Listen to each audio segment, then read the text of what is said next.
Hello everyone, I am Ibadur Rahman and in this video I am going to explain exercise 19th from question number 2. Chapter name histogram and ogive. So let's start the video from question number 2. Marks and frequency are given, but look here, it is not a continuous distribution table. Continuous distribution table means suppose the first class interval end with 5 but next start from 6. So it is not continuous. Look here, 0 to 10 and 10 to 20 means if the first class interval end with 10, then second start with 10.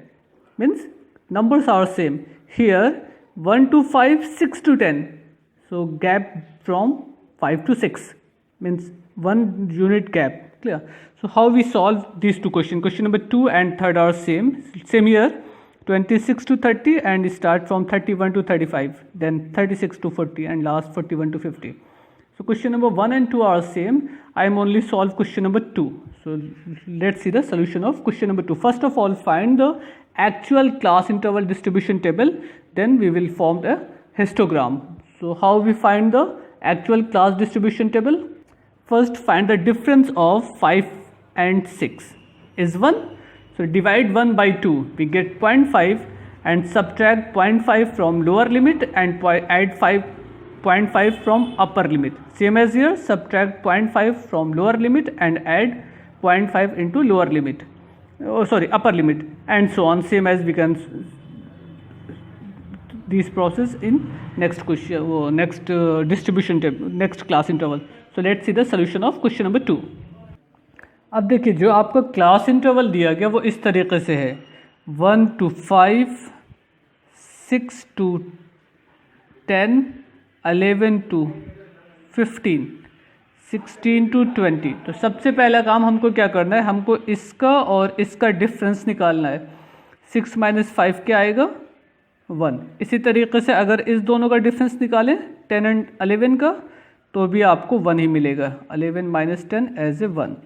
यहाँ पे 16 and 15 का difference निकालेंगे तो भी 1 आएगा. Means किसी भी अगर हम इस क्वेश्चन की किसी भी lower limit and upper limit का डिफरेंस निकालेंगे तो हमको रिजल्ट हमेशा क्या मिल रहा है 1 मिल रहा है. अब जो भी डिफरेंस आ रहा है उस डिफरेंस को डिवाइड कर दीजिए 2 से तो आपको रिजल्ट मिल गया 0.5. अब इस 0.5 को लोअर लिमिट में से माइनस करके लिखना है और अपर लिमिट में ऐड करके लिखना. ध्यान दीजिएगा, लोअर लिमिट से ये लोअर लिमिट होती है, ये अपर लिमिट होती है, तो लोअर लिमिट से माइनस करेंगे और अपर लिमिट में ऐड करके लिखा जाएगा. अब जरा से यहाँ पे अगर हम 1 से माइनस करें 0.5 तो क्या मिल जाएगा 0.5 और अपर लिमिट में ऐड करना है तो ये आपको हो जाएगा 5.5. सेम एज हियर 0.5 इसमें से माइनस करेंगे तो मिल जाएगा 5.5 एंड इसमें ऐड करना है ये बन जाएगा 10.5. इसमें माइनस होगा 10.5, इसमें ऐड होगा 15.5, इसमें माइनस होगा 15.5 एंड इसमें ऐड होगा 20.5. सिर्फ 20 तक था नहीं, 21 to 25 तक है, 21 to 25 तक है. तो इसमें से माइनस होगा 20.5 और इसमें ऐड होगा 25.5. ठीक, तो आप इसको कहीं अपनी कॉपी पे पहले नोट कर लीजिएगा तभी टेबल बनाइएगा, वरना मिस्टेक हो जाएगी बार बार देखने से. अच्छा, फ्रीक्वेंसी जो आपकी जैसे है वैसे लिख दीजिए 7, 10, 16, 32 एंड 24. क्लियर? ये आपकी टेबल बन गई. अब इस टेबल की हेल्प से हमको एक हिस्टोग्राम ड्रा करना है. जब हिस्टोग्राम मालूम हो जाएगा तब हमको मोड फाइंड करना है. तो आइए देखते हैं हिस्टोग्राम किस तरीके से बनेगा, फिर उसके बाद मोड बनाने की प्रोसेस को देखेंगे. अच्छा, हिस्टोग्राम बनाते वक्त स्टार्ट कहाँ से होगा 0.5 से स्टार्ट होगा. मीन्स 0 to 0.5 तक की कोई इन्फॉर्मेशन नहीं, तो उसको हिस्टोग्राम में हम जिगजैग नंबर से रिप्रेजेंट करेंगे. सपोज ये आपका एक हिस्टोग्राम है और इसी इन्फॉर्मेशन को हम लोगों को रिप्रेजेंट करना है. अब इसको रिप्रेजेंट करने के लिए क्या काम किया जाएगा, जो एक्स एक्सिस है उस पर क्या रिप्रेजेंट करेंगे 0.5 to 5.5, देन 10.5, 15.5, 20.5 एंड 25.5. आइए इस तरीके से इसको रिप्रेजेंट कर देते हैं. यहाँ पे 0 मान लेते हैं एज ए ओरिजिन और ये वाला पॉइंट आपको यहीं से स्टार्ट करेंगे तो 0.5, ये हो जाएगा आपका 10.5, ये हो जाएगा 15.5 एंड हियर 20.5 हियर 25.5 ये हो गए। अच्छा, इसकी कोई इन्फॉर्मेशन आपके पास नहीं है तो इसको आप जिगजैग भी छोड़ सकते हैं। अच्छा, आ जाते हैं वाई एक्सिस पे, ये आपका फ्रीक्वेंसी को रिप्रेजेंट करता है। अब सबकी फ्रीक्वेंसी देखिएगा, 0.5 टू 10.5 फ्रीक्वेंसी क्या है, 7 है, तो 7 हमको रिप्रेजेंट ऊपर करना है वाई एक्सिस पे। तो वाई एक्सिस के नंबर कैसे लिखेंगे, वाई एक्सिस पे ध्यान दीजिएगा, ये जो नंबर है आपके, इसमें 3 नंबर तो ऐसे हैं जो 8 से डिवाइड हो रहे हैं। 8 2 ज़ा 16, 8 4 ज़ा 32 एंड 8 5 ज़ा 8 3 ज़ा 24। तो अगर ऐसे नंबर रखिए जिसकी आपकी वैल्यू मिल सके तब तो ठीक है। आप चाहिए 2 2 2 के फॉर्म में डिवाइड कर सकते हैं, आप चाहिए इसको नंबर वाइज डिफाइन कर सकते हैं। मतलब यहाँ पे अगर हम 10 सपोज कर लें, ये 10 20 30 40, तो इसमें हमको सारे नंबर मिल जाएंगे पर यूनिट, पर block as a 1 unit. 10 20 30 and here 40। First क्या है, 0.5 टू 5.5 7 मीन्स 0.5 टू 5.7। 7 आपको कहाँ पे होगा, ये एज ए 7 को रिप्रेजेंट करेगा। अभी इसको स्केल से ड्रॉ कर लेंगे। Now next 5.5 to 10.5 as a 10।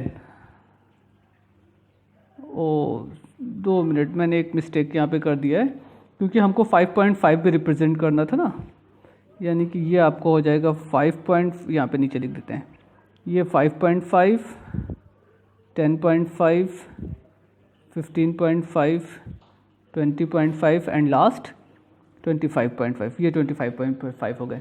अब आइए सबकी वैल्यू पुट करने फ्रीक्वेंसी के अकॉर्डिंग।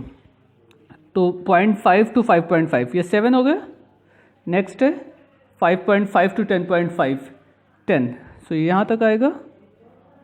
ये लाइन 10 की हो गई। अभी सब ज्वाइन करेंगे। 10.5 टू 15.5 16, यानी कि ये आपका एज ए 16 को रिप्रेजेंट करेगा। 15.5 टू 20.5 32, 15.5 टू 20.5 32, ये 30 हो गए। सेकेंड लाइन एज ए 32 को रिप्रेजेंट करेगी। एंड 20.5 टू 25.5 24, सो 20 के ऊपर, ये 20 है, 20 के ऊपर 4 यूनिट 5 वाली से पहले। अब सबको स्केल से ड्रॉ कर दें ताकि हमारा एक हिस्टोग्राम यहाँ पे बन जाए। ये इतना काम हो गया। हमको मोड फाइंड करना है ना, तो जो आपका मॉडल क्लास होगा, मॉडल क्लास में जिसकी फ्रीक्वेंसी सबसे ज़्यादा है, ये देख के लग रहा है इसकी फ्रीक्वेंसी सबसे ज़्यादा है, तो इस मॉडल क्लास के पास में 2 और इंटरवल का ग्राफ होगा, उसमें इस पॉइंट को इसके अपर से और इस पॉइंट को इसके अपर से ज्वाइन करना होगा। स्केल से एग्जैक्ट ज्वाइन करिएगा, इसको इससे ज्वाइन करेंगे और इसको जस्ट अपोजिट वाले से ज्वाइन करके देखिए क्या बनता है। तो इस तरीके से आपको मिलेगा। अब ये इसका इंटरसेक्टिंग पॉइंट हो गया। अब इस इंटरसेक्टिंग पॉइंट से जो लाइन नीचे आ रही होगी वो लाइन आपकी क्या रिप्रेजेंट करेगी, मोड को रिप्रेजेंट करेगी। तो सबसे पहला काम, इससे एक लाइन को नीचे लेके आते हैं, उसके बाद देखते हैं कि वो लाइन एक्स एक्सिस को किस पॉइंट पर कट कर रही है।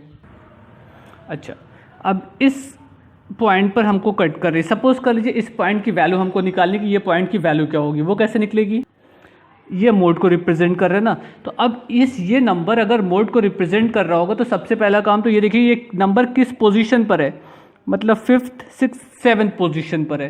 तो इसके पर यूनिट की वैल्यू क्या है, उसके बाद हम 7 से मल्टीप्लाई कर देंगे तो ये मालूम हो जाएगा यहाँ से यहाँ तक क्या है। उसके बाद 15.5 में हमको ऐड करनी होगी। तो यहाँ से लेकर यहाँ तक जो है वो क्या यूनिट है, वो 5 यूनिट है। देखिए 15.5 टू 20.5, यानी कि यहाँ से लेकर यहाँ तक की जो स्केल है वो 5 यूनिट को रिप्रेजेंट कर रहा है। तो 10 डिवीज़न जो है, यहाँ पे नीचे लिख दें, 10 डिवीज़न क्या रिप्रेजेंट कर रहा है आपका, प्लेन पेज, ओके। 10 डिवीज़न आपका रिप्रेजेंट करता है। 10 डिवीज़न जो है वो रिप्रेजेंट कर रहा है 5 यूनिट को ना। अच्छा, अगर 10 डिवीज़न 5 यूनिट को रिप्रेजेंट कर रहा है तो 1 डिवीज़न किसको रिप्रेजेंट करेगा, 5/10 मीन्स 0.5 यूनिट को। अगर ये 0.5 यूनिट को रिप्रेजेंट कर रहा है तो 7th डिवीज़न कितने को रिप्रेजेंट करेगा, 7 × 0.5 यानी कि 3.5 यूनिट को। ठीक है ना। अच्छा, यहाँ तक तो क्लियर है आपको कि ये 15.5 है, ये 15.5 है, यानी कि पूरे स्केल की वैल्यू क्या होगी, 15.5 प्लस ये यूनिट, 15.5 प्लस 3.5 इज इक्वल टू 19.0 ये अप्रॉक्स आएगा, ये एग्जैक्ट वैल्यू आपने निकाल रहे हैं, क्योंकि कुछ ना कुछ आपसे परसेंटेज इरर होगी। तो इसका मोड क्या हो जाएगा, इसका मोड हो जाएगा आपका अप्रॉक्स 19 रिजल्ट मिल रहा है ना। अच्छा, आपकी बुक में जो आंसर आ रहा है वो ये आ रहा है 18.8, तो ये आंसर अप्रॉक्स माना जाएगा और आपका अप्रॉक्स को राउंड ऑफ करिएगा तो 19 मिल जाएगा। ये इतनी जो ऑब्जर्वेशन में इरर मिल रही है ये आपके मैनुअली इरर की वजह से है, क्योंकि वो कभी पेंसिल डार्क हो जाएगी, कभी एक्यूरेसी नहीं रहेगी, तो वो उतना चलता है, उस पर नंबर आपका नहीं कटेगा। Clear. Now next question. But आपको ये मालूम होना चाहिए कि हमको पर यूनिट की वैल्यू कैसे मालूम करनी है, वो स्केल से अभी बता दिया कि 10 डिवीज़न कितने यूनिट को रिप्रेजेंट कर रहा है। उसके बाद 1 डिवीज़न की वैल्यू निकाल दीजिए, 1 डिवीज़न से आप जितने की वैल्यू चाहते हैं उतने से मल्टीप्लाई कर दीजिए और आपका जिस पोजीशन के बाद आ रहा है उसमें उतना ऐड कर दीजिएगा, तो आपको एग्जैक्ट ओरिजिन के रिस्पेक्ट में उसकी वैल्यू क्लियर हो जाएगी। इसी तरीके से आप क्वेश्चन नंबर 3 को भी सॉल्व कर सकते हैं। यहाँ पर भी कॉन्टिन्यूस डिस्ट्रीब्यूशन टेबल नहीं है, उसको पहले आपको रियल एक्चुअल डिस्ट्रीब्यूशन टेबल में कन्वर्ट करना होगा। 30, 31 सिंगल डिजिट का फिर से गैप है, 2 से डिवाइड करिएगा 0.5 होगा। ये फर्स्ट नंबर में से 0.5 माइनस कर दीजिए, सेकेंड नंबर में 0.5 ऐड कर लीजिए, तो ये 25.5 to 30.5, 30.5 to 35.5, 35.5 to 40.5 and 40.5 to 45.5। बाकी फ्रीक्वेंसी आपकी उसी तरीके से रहेगी, क्वेश्चन आपका सॉल्व हो जाएगा। तो ये तो हो गया आपका क्वेश्चन नंबर 2। क्वेश्चन नंबर 3 थोड़ा सा अलग है, क्योंकि यहाँ पे क्लास मार्क दिया गया एज ए मिड वैल्यू दी गई है, इंटरवल के फॉर्म में तो कुछ नहीं लिखा है, तो हमको पहले क्लास इंटरवल के फॉर्म में कन्वर्ट करना होगा, उसके बाद ये क्वेश्चन सॉल्व होगा। So in next video we will start from question number 4। Thank you everyone, good bye.